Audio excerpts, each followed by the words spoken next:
We are going to dive in a little bit this morning into some articles that I found here, a couple of articles actually. So very, very interesting topics. And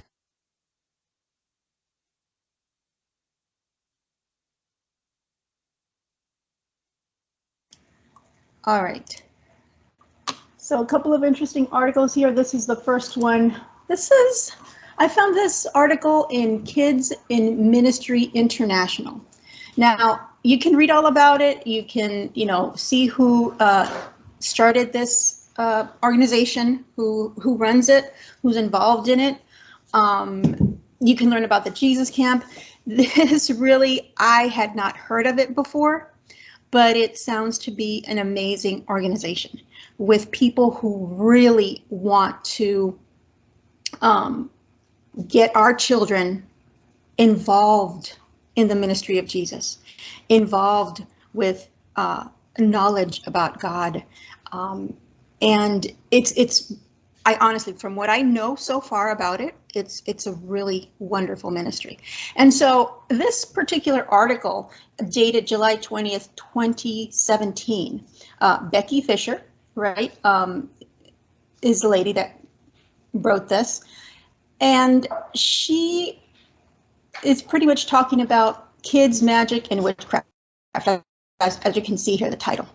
Now, you may be asking, why do we need to talk about that? Well, church, we have to understand what the enemy is doing and what the enemy has been doing for years, decades, centuries already.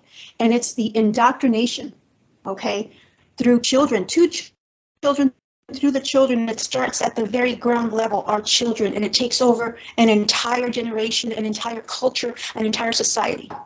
And as we can see now, an entire country. Look at where our country is at right now. And look at the type of politicians and entertainers in politics who are quote, leaders. Really? I don't think so. But let's go into this. It says, can you help me? This was the plea of a little boy to one of our power club girls in Kenya. It seems this little boy was being tormented by the village witch doctors who forced him to participate in their magic witchcraft rituals. This is common.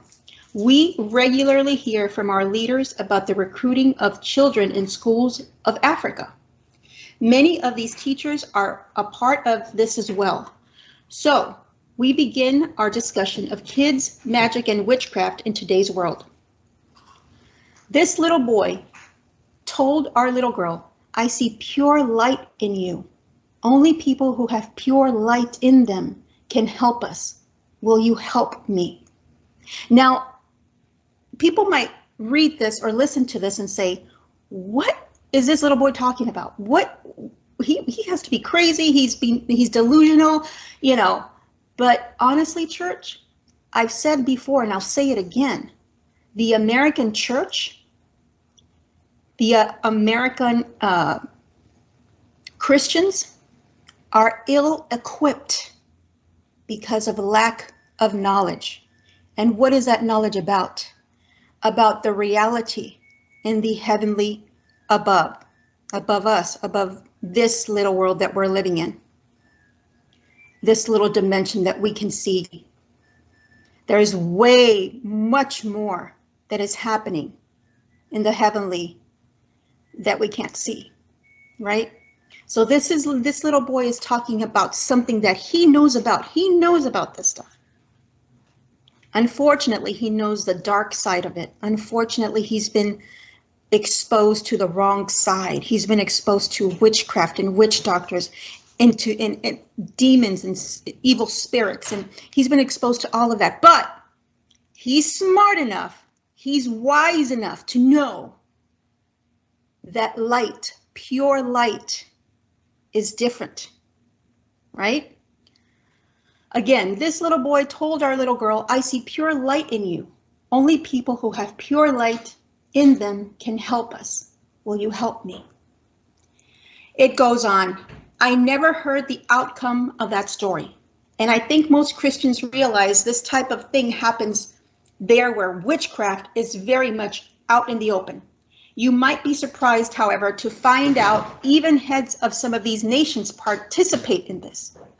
As for the picture you are seeing, here is what 2 of my African directors said about it. Some people, groups in the upper west region of Ghana initiate children at this age into idolatry. All right? Understand this, church. This is going on. This is real. That's why I've stated before, this is not a battle, okay? We are not in a battle. It's a war. Since the day you're born, you're in a war. Unfortunately, again, the West, the Church of the West is ill-equipped, and it's utterly failed.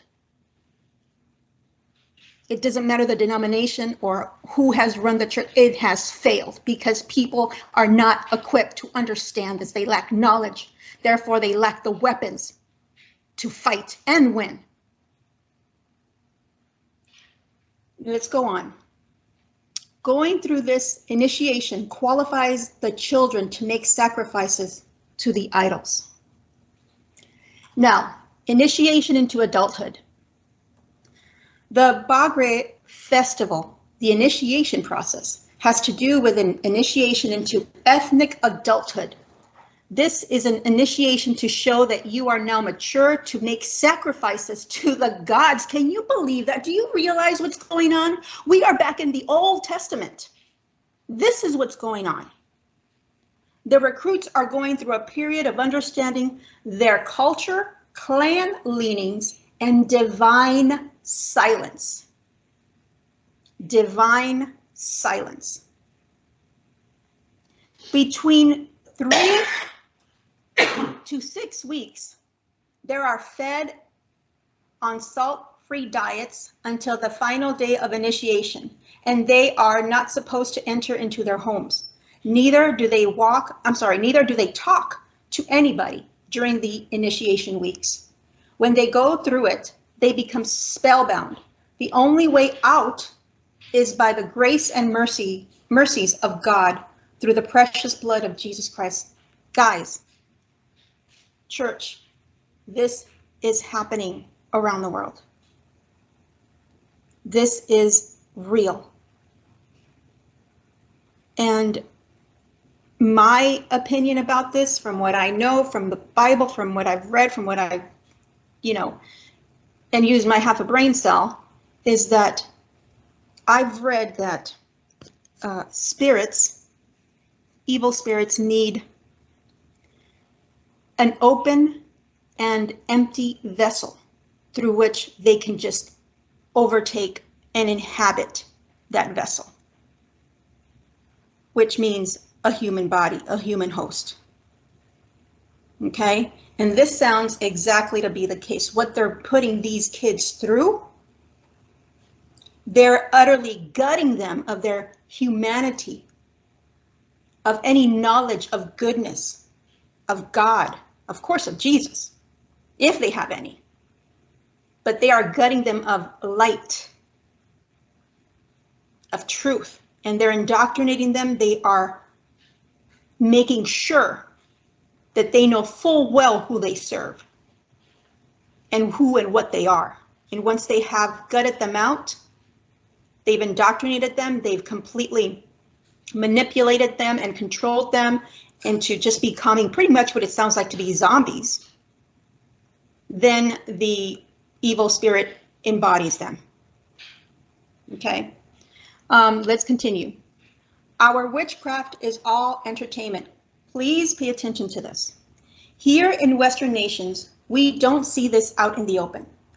Our witchcraft is behind closed doors, all except for our entertainment media. As long as it is in the form of entertainment, everything is okay. It flourishes in our movies, TV shows, books, magazines, internet, video games, and more for both adults and kids. But that's okay. It's all make-believe, and the kids know the difference between what's real and what's not. And besides, so what if there's a little witchcraft in the books our kids read? At least they're reading. And it continues.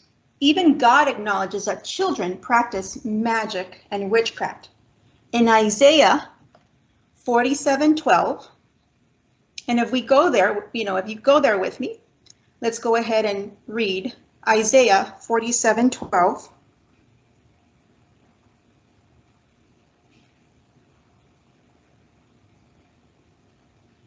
And it says, "Keep on then with your magic spells and with your many sorceries, which you have labored at since childhood. Perhaps you will succeed. Perhaps you will cause terror. All the counsel you have received has only worn you out." And that goes into Isaiah 13. Yep. So listen to that. God is telling us we've been practicing magic and witchcraft since childhood. And I'm going to show you something. Let's get into this. Follow me. What do you see here? Look at these beautiful little images. Look at these toys. Aren't they cute? Look. Twilight Sparkle, Rainbow Dash, Pinkie Pie. Now, how can Pinkie Pie pose a problem or be witchcraft? Oh my gosh, Cynthia, you're just full of it. That's just ridiculous. Well, if you really do a little bit more paying attention into what your kids are looking through, reading, doing, getting on their little internet, you'll see that My Little Pony, look at this, friendship is magic. Streaming online. Friendship is magic. Look at that. My Little Pony. My Little Pony toys and accessories. And there are other My Little Pony series. They have a little TV series. Okay. And there's a couple of other, well, I think it's made maybe one more movie. I don't recall the title. But there you go. Friendship is magic, and if you ever look at this, either the little cartoon series or the movie or movies, there are a couple of them, the movies, you're going to see that it's all about witchcraft. It's all about casting spells and incantations. And then let's go, of course, to the most popular, Harry Potter, right? Harry Potter, of course. And look at these amazing titles. Harry Potter and the Philosopher's Stone. Harry Potter and the Chamber of Secrets. Harry Potter and the Prisoner of Azkaban. Harry Potter and the Goblet of Fire. And it goes on and on and on and on. Again, we all by now know what Harry Potter is. Again, incantations, spells, the fight between good and evil, right? But it's all evil. Okay, it's all exposing our children to witchcraft and sorcery and to idolatry. So we know what that is. And then look at this. Coco. What could be wrong with Coco? Oh, come on. It's celebrating Mexican American heritage. Yes, you have to be very happy, and you have to be proud to be Mexican, right? Well, they have this wonderful celebration called El Día de los Muertos, the Day of the Dead, basically. Celebrating the dead, feeding the dead. Well, what do you mean feeding the dead? Well, because once again, we get into incantations, spells, and all that stuff that people to this day believe, practice. And this pretty much, look what it says. Coco, an aspiring musician, Miguel, confronted with his family's ancestral ban on music, enters the land of the dead to find his great-great-grandfather, a legendary singer. Now, come on, people. If you can't see what's going on here, let's be real. Indoctrination since the day you are born. And they make it colorful. Look at this. Very nice work. Colorful, fun. Oh, it's a big movie, a big production with,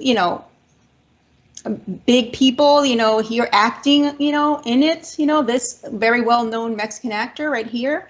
This one, we know who he is, and here in America, here, this one too. I mean, come on.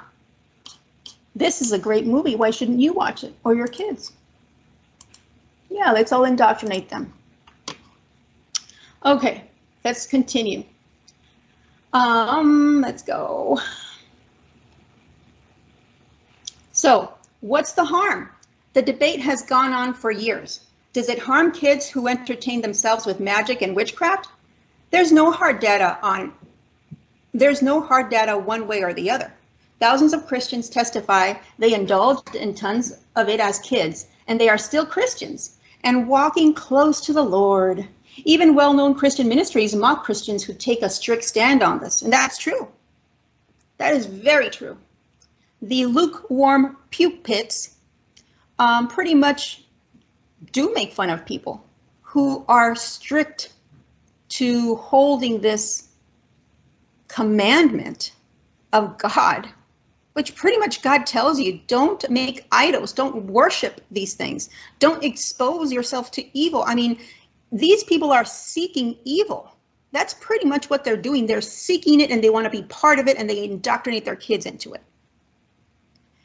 And it continues. It seems part of the criteria we use is that if vast number of kids and teens are not being recruited into covens and satanic cults, that somehow proves it's harmless. No lasting effect. I've pondered this for decades. The New York Times reported about a survey taken about 20 years ago where participants were asked if they had ever had a paranormal experience. Only about 13% answered affirmatively. The same group of researchers just recently repeated the survey, and now 65% of the American population claim to have had some sort of paranormal experience, at least once in their lives. I know our kids and teens are among them because I talk to them all the time and I hear their stories. Kids are hungry for the supernatural. I have said this repeatedly since this ministry began. Kids are hungry for the supernatural. I constantly preach to anyone who will listen that they are drawn to the supernatural like a moth is drawn to the light. Unfortunately, most of the time they can't find the supernatural everywhere except in our churches, and that's very true. Where they should be finding the true, glorious, powerful, supernatural presence of the living God in an ongoing, life-changing basis. That's a powerful statement, and that's exactly what I think, church. The American church has been very effective in taking God out of church. We have big buildings. We have beautiful creature comforts. We have the best coffee in town. We have the best donuts in town. We have the best lunches in town. We have the best entertainment and festivals. But the one thing that we should be doing, dealing with these issues, like the supernatural and why it's supernatural and who is the most high God and why he is glorious. And it's important for you to have a supernatural experience with him. We have taken that out. It is no wonder why they are flocking to Harry Potter. He is filling a deep spiritual need in their hearts, in their heart of hearts.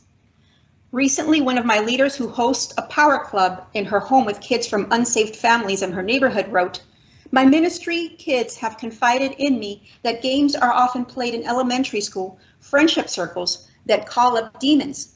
Fear is like a drug. It causes the feeling of excitement without understanding that it also binds the person to the cause of fear. Kids are vulnerable. Without Christ and the training of discipleship, they are vulnerable." And that was Pamela Ayers from Kimmy International Ambassador. And it continues. This is one of the fundamental reasons why we do what we do in Kids in Ministry International. My leaders and I are committed to creating experiences in our services where our kids can hear, feel, sense, and experience the incredible presence and miraculous power of God, of the God we serve. Did you know the average 13-year-old who graduates from a Sunday school claims that, to their knowledge, they have never felt God's presence, nor heard his voice? Can this be happening? No wonder they love Harry Potter. they are encouraged, they are encountering the spirit world, and that's very true. And let's go back. My Little Pony. This targets kids, you know, in the age group of what, 2 to 5, 2 to 6. And of course, Harry Potter, teenagers and older adults, but even elementary kids right now follow Harry Potter. And it's still very popular. In my work, where I work, I have adults, grown adults, my age and a little bit younger, a little bit older, who still follow Harry Potter. They binge watch Harry Potter. But when you ask them, do you have, you know, are you part of a church? How do you feel about religion? How do you feel about faith? Oh, nothing there. Well, you know, once in a while I go to church. Yeah, you know, it's just, I just don't have time. You know, it's just, you know, I have too many other things to do. But honestly, church, what I'm hearing is church is not real. God is not real. But oh boy, let's go binge watch Harry Potter because we know that's real. And you know what? Yeah, that is real. Unfortunately, Harry Potter is indoctrinating them and teaching them about the wrong side, about the dark side. God's supernatural is real. We must teach them how to hear God's voice because they are already hearing voices and they need to know how to distinguish the voices they are hearing. We teach them on purpose. Jesus gave them the power to heal the sick in his name. We teach them what Jesus said, and that's her translation. You're going to do greater things than I do because I am going to my Father. But the Holy Spirit is coming here to earth, and he's going to live in you and give you the power to do miracles, Jesus said. To you, I give the power. We have written 8 Bible-based children's church curriculums for the purpose of teaching children how to do things Jesus did. And I know that might sound a little bit off to you, a little bit weird, but it's not in my opinion. We need to do that. Okay, this is what the enemy doesn't want you to do because it's been targeting your children, my children forever since the day they're born. Look at the schools that we send them to. And I don't know who said this at the very beginning, who said this originally, but have you ever heard the saying of, what do you expect to get when you send your children to Caesar? You get a Roman. Exactly. We send them to these schools, people. And I know there are good teachers out there, but let's be real. Good teachers have faded off. Maybe school started with public school started with a good intention, but good intention leads to hell, right? But maybe it started off in the right way to help all people learn, men, women, to learn. But now look at the place where the drag queen variety show, drag queen book reading. Honestly, we're sending our kids to Caesar school, and we're expecting to get a God-fearing, upstanding citizen. You're getting a Roman. Don't you understand that? What is wrong with you? Don't you understand that? But yet, we've all been indoctrinated into thinking that it was a safe thing to do, right? That it was good, that it was real. So it's a longer article. If you have time, please continue reading it. It's very, very good. If you have time, continue, look for Kids in Ministry International and read about who they are, what they do, their international organization and ministry. It's really, really good. Stan, how are we doing on time? You can keep going, no problem. Okay, so one more article, and I'm going to take these off. Those are easy. So this one Okay, this is part of a series that I've been reading here off and on. It's pretty long, but it's very good. This is from Skywatch TV, and they put out some really good information out there, and podcasts and just articles and books. But again, take it to the Lord in prayer, but a lot of this stuff is really good in my opinion. This is part 24, Lies of Men and Gods, Preparing Our Land and Churches for Satan's Arrival. And basically, this is another long article, but it's very good. Okay, it stays within what we're talking about. Okay, now I'll just start and continue on and then close it out here. But this series isn't solely focused on the subject of occult influences in the public sphere. Therefore, to give attention to all trends from every country in the West would be beyond our scope. It would take multiple encyclopedic volumes to discuss how symbols of the occult are edging their way into all societies throughout France. For example, and though that land may be part of the Western problem of the body of Christ, it is easier to show our widest English-speaking audience some examples they can see closer to home. In America, a nation birthed in Christian values and goals, at least by the arriving Puritans, if not by the forefathers whose religion was often anything but Christian, despite popular beliefs to the contrary. Demonic imagery on public grounds should be an outrage, a scandal, a crime. Nevertheless, we have reached the day when the blatant occultism isn't all that uncommon. And this is true, and he's going to give us some examples here. One demoralizing example of this is when a state capitol building either displays a demonic sculpture or takes down its time-honored Christian artwork in the interest of religious impartiality, just to avoid having to include a demonic sculpture. Both of these circumstances have happened recently several times nationwide. We'll look at Arkansas, Oklahoma, and Illinois as merely two examples of this large-scale mess. Let's continue. In 2015, the Satanic Temple requisitioned a large statue of Satan appearing in the classic Sabbatic goat Baphomet likeness created by mystic Eliphas Levi. Unlike the traditional Baphomet, however, the hermaphroditic breasts would be traded out of the inclusion of two young and assumedly innocent children, one boy, one girl, gazing up in awe, wonder, and clear admiration at Satan upon his throne. What did I just talk about? What was the previous article about?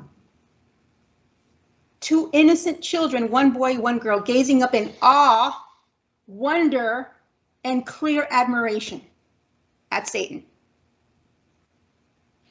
This adjustment would be carried out in order to make the statue more publicly palatable. Yet the sight of these two virtuous adolescents forever worshipfully taking in the majesty of Satan in this sculpture is, to be honest, more disturbing than the breast would have been, in the opinion of many believers, as it represents potential eternal damnation for two pure souls, as opposed to the same kind of public breast indecency we're all exposed to at any feminist march these days. Now, did you hear that? Can you read that? If you can't read it, let me know. I'm gonna, try to make it larger for you to read. But you need to go look for this article and you need to read it yourself. People, this is not a battle, it's a war. You need to understand that. And if you stopped praying for whatever reason, because your life hasn't gone the way you wanted, because you got a divorce, because somebody died, stop it. Stop it. And finish your purpose, finish what you were put on this earth to do. And it wasn't to live in shame, it was to live with a slave mentality. It wasn't to live in mourning for the rest of your days because you lost a loved one or loved ones. We all know that we're all going to die, right? I mean, you get that, right? Stop it. Stop wasting time. This is what's going on. And they're taking our children And we're not saying anything, we're not doing anything, and we're not praying about it. The American church is ineffective.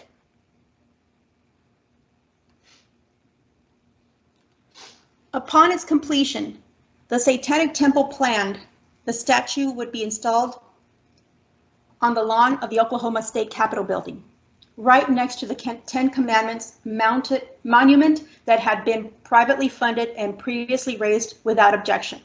The Oklahoma Supreme Court's hands were tied in regards to refusing the Baphomet while retaining the Ten Commandments, as such a decision would violate the state's constitution. This was decided to be the case despite those who rose to remind the court that the Ten Commandments isn't just a religious document, but a set of rules that greatly influenced the formation of American law and was therefore justifiable as an exhibit on Capitol grounds based on its national historical context alone. In the end, the court not only had the Satanic Temple threats to consider, but also those of Universal Society of Hinduism, right? President Rajan Zed, demanding that if the Ten Commandments were allowed to remain, their prized Lord Hanuman, and it says here, this is what it is, their prize, whatever it is, Lord Hanuman, the protector god monkey of the Ramayana Hindu epic, must have a place of property as well. So we're seeing everybody, hey, you've got your god up there, I want mine too. Yeah, it's a four-legged creature, or it's a dog, or it's a monkey, it's a cow, but I want it up there too. It continues. And look, it says right there, what a circus, right? So when we put to a vote, the majority ruled in favor of prohibiting all religious structures, and the biblical commandments were ordered to be removed. 4 months later, they were transported to another location in the middle of the night in the dark under the supervision of at least 24 troopers, state troopers. Remember Rome government? To avoid civil unrest, which would most likely have come in the form of protests by Christians or taunts, provocations from Satanists. Far from considering the court's decision a loss, the Satanic Temple celebrated. Its spokesman stated that in the entire process of the Baphomet from the beginning had been to reaffirm that we live in a nation that respects plurality. Where have you heard that word before? Plurality. A nation that refuses to allow a single viewpoint to co-opt the power and authority of government institutions. Feeling they had accomplished their goal, and with the Ten Commandments out of the picture, the Satanic Temple discontinued the pursuit of installing the Satanic statue on Oklahoma Capitol grounds. See, they know what they're doing. They know what they're doing. These Satanists, they know what they're doing. They know how to use the system. They know the system, and they know how to use it. Sometimes they just want to incite anger and division. Sometimes they actually want to fight, right? One-on-one. Sometimes it's just for optics, but they know what they're doing and they know what their agenda is. In the meantime, everybody else watches. So these are some other episodes, podcasts, and information that this website puts out. And again, it goes on into other examples of what I've been talking about, the subject of just the demons and the Satanism and how they want to just, how they do control the narrative, how they do control how people react or don't react, how they are getting their way, right? And so I'll just skip down a little bit. There's a lot of good stuff in here, and they do cite where to go. These are the hyperlinks of where to go. You click on the hyperlinks and you go to exactly the article that talks about the Arkansas Capitol building, and it goes into Oklahoma's Ten Commandments statue. I mean, it goes into everything, so it's very good. But let me just stop here. I'll read something really quickly. It says at the end of the article, if we don't care about these principles, we may as well be a cult, right? And so before this sentence, they're talking about, you know, the foundations, right? Foundations of Christianity and how what society has become and the Great Commission, the purpose of the church, right? But it says here, if we don't care about these principles, we may as well be a cult. Because of the apathetic stance the Western Church has taken on the tenets and spiritual disciplines of our faith, the church has morphed into something appalling. We may not always be able to stop the outside world from being what it will be, simply because when left to mere human moral conviction, as opposed to an absolute government governing moral law like that found in the Bible, fallen man will produce fallen worlds. But when we do as the pagans do and embrace their evil ways, we become pagan while we are dressed like Christians.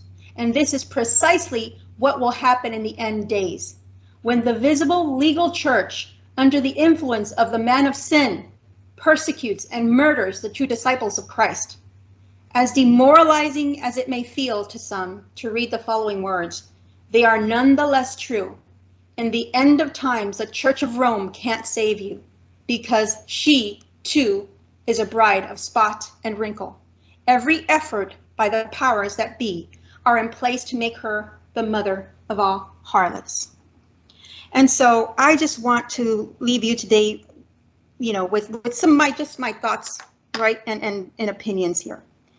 So church, we are alone. Church, we alone are not a church, okay?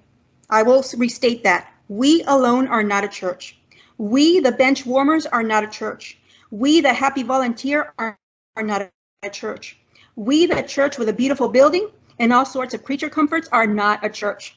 A church is a people who come together to worship, praise, and seek God.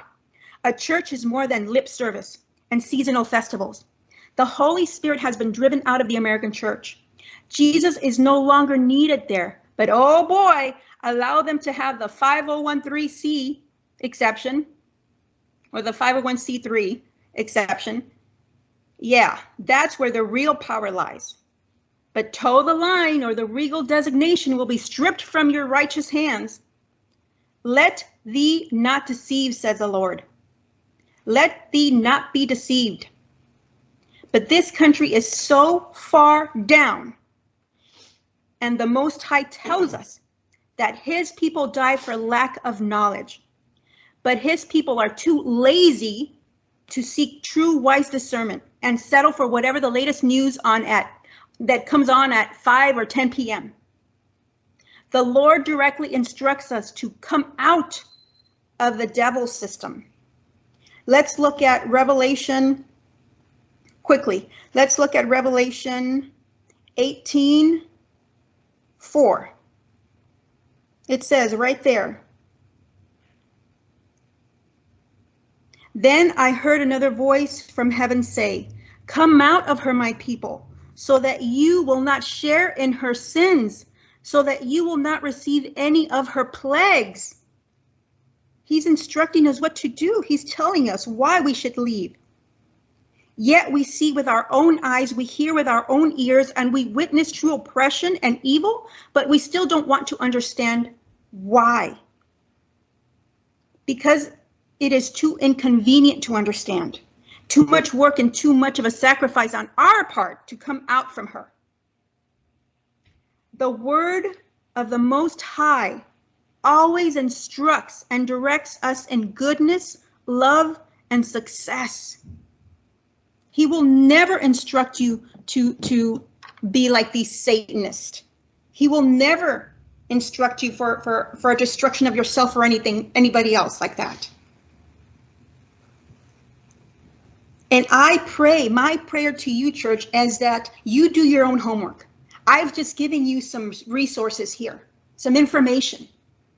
You need to take it from here and do your own research. If you can binge watch your telenovelas, or if you can binge watch The Office, or whatever show, or if you can stay on and watch Fox News for 15 hours straight every day, it's not too much to ask for you to take this information, these resources, do your own research, take it to the Lord in prayer, and honestly ask the Lord to guide you and lead you and grant you wise discernment. Because, church, what I've put on today, what I've shown you today, look at this. Kids, magic and witchcraft. And then this latest article, the last one. Lies of men and gods, preparing our land and churches for Satan's arrival. Church, this is real. This is happening. Please. And pray for your little ones. Pray for your spouses. Pray for us, your church, that when the son of perdition, when Satan in the flesh shows up, that you will know what to do, that we will know what to do, and that we will stand firm in our faith, in our testimony in Jesus, and that we will not cower in fear the way the American church has cowered in fear for the past 100 years. Thank you. I'm going to add to that just a few slides that are very much in line with what you were saying there. So what you were saying there and is very true. And this happens in phases, as you were mentioning. This country started out as very much a Christian country and has slipped away from that. And that happened in steps. There's that first plurality step, like you were saying, where the old values become just one set of options in a bunch of options that you can choose from, and they're all equally valid options. And so the first step down is that plurality where you make everything as kind of equal. And then the next step down is that you begin a persecution of the ones who are the good ones. And I'm going to take it there a little bit today. So what we're seeing in this country is declining values. And there's been lots of surveys, and this survey came out this year, about what are important to Americans. And it breaks it down by age group a little bit. And we can look at that here. Okay, so faith, even in 1998, it was still at 62%, so well above 50%. But now, among the general population, it's 39%, and among those who are under 30, it's down to 31%. So we've seen and are seeing a continuing decline in the values of the U.S. The foundational things that we had that were important to us are no longer the things that are important to us. Same with patriotism. Patriotism was very much an important thing, and now much less so, and shockingly less so among the under 30 crowd. We're really seeing a self-centered country emerging, one that doesn't care about the country, doesn't care about the people. Each person is only in it for themselves. And what's important to people, raising children used to be very important, but now that's really way down. That's in the 30% generally over everybody, 23% in the under 30s. And again, community involvement. Now, you'd think that a lot of what we're seeing is kind of a leftist movement, and so you would see people who are involved in the community, but that's not what you see. What you do see is there used to be a lot of it, and now there's very, very little of it. And I didn't have a breakdown here for the under 30s of that. So we are really declining as a country, and this happens. We know this happens. We've had some recent lessons about that. I won't go into that anymore. But I want to talk a little bit about how the world is coming to see Christians. And these are a couple quotes that I pulled recently. One is a university professor in Michigan was placed on leave after declaring it would be more admirable to kill right-wing speakers who hold transphobic, racic, and homophobic views than to just shout them down. So what he's saying there is it would be much better for us if we just killed all of these right-wing speakers. And the right wing, of course, is the traditional viewpoint of what this country used to be.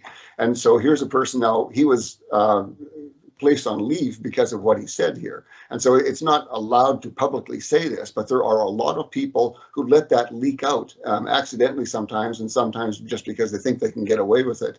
And so this idea is more and more within the people, but they don't share it that much. They don't speak it that much. And the idea is that it's okay to kill these right-wing people. We just don't belong in society anymore. And another one, and this one comes from a Navy DEI training slide. That's the diversity, equity, and inclusion idea, the whole wokeism business. And what it said was conservative religious families have views on marriage, abortion, and LGBTQ rights that are often not considered mainstream. So what that is saying is, in this Navy training slide, that those views that used to be the foundation of the country are no longer considered mainstream views. They're now sideline views. And so this is the decline. And so more and more we see expressions that Christians are not valid members of society. And that professor up there, as I said, he made the mistake of saying the quiet part out loud, and he was disciplined for it.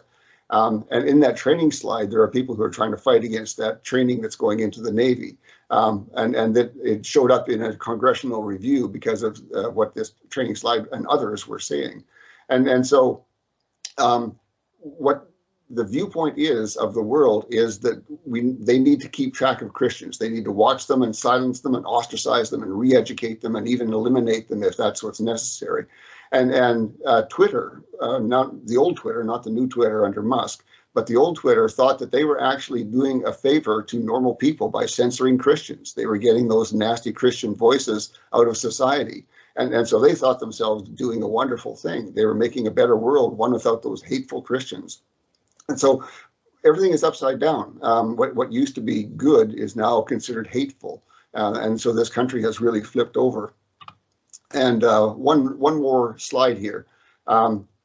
We are not part of the world. We know that. The Bible says that many times, and Jesus said that many times. And he said that the world would hate us, but he didn't really say why that much. And some of it is just a visceral thing. It's a feeling without any sort of conscious reason behind it. They just feel it. They don't like Christians, and they're uncomfortable with Christian ideas. And I've seen that shown out in quite a few videos recently of people who, when they're not Christians, but they're in some sort of a discussion, and the discussion turns to God, and everybody starts feeling awkward and saying awkward things because they don't like being in that environment. And so it's that kind of a visceral thing. It's part of the denial of God that they're doing. But of course, they don't realize that they're doing it. And so some of the reasons that the world doesn't like us is that we try to live to a different standard, a standard that they don't want to have any part to do with. And so the godliness built into them, the conscience that's built into them calls to them, but they reject that and they push away. And I know that because I was once in that group who was pushing away from God. And they want to believe that the standard that God sets up is unreasonable and even impossible. And so they don't want to have anything to do with it. Their idea is no one could ever do that. You can't possibly live that way, so I won't even try. And I'll just live whatever seems good to me. And they love to see Christians fail.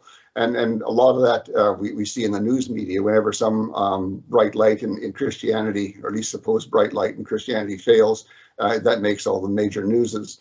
And so they love to see that happen. And that gives them some reason to believe that the standard that is set up just isn't possible to be kept. And so they aren't going to try to do that. But there still are people who do that. We are people who try our very hardest to live to that standard. We don't always succeed. And we understand that that's part of our nature. And so that shows that it isn't an impossible standard, because we can do it most of the time.